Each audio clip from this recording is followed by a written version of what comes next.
Lagay natin ang olive oil. Gisa-gisa lang natin kaunti. Luy. Saka ahos.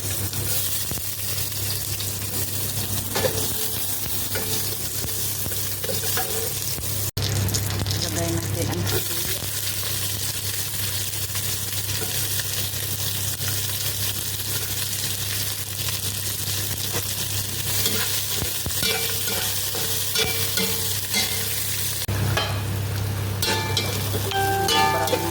Pwede na ito guys. Lagay natin itong gulay.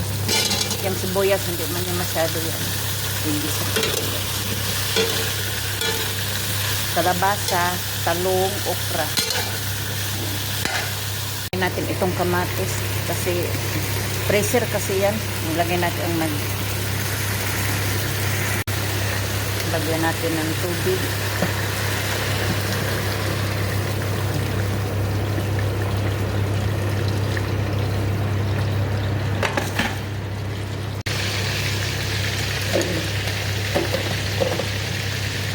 Lagyan natin ng antinumot kaunti, bitsin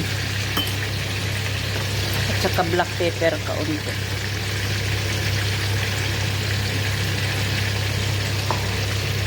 Lagyan natin ng kaunting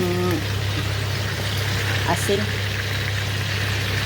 Lagay natin kasi yung cubes, meron na kasi yung asin, maalat na yan.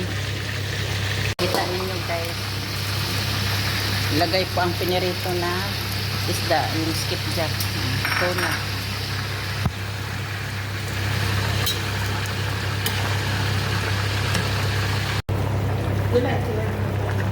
Nilagay ko na ang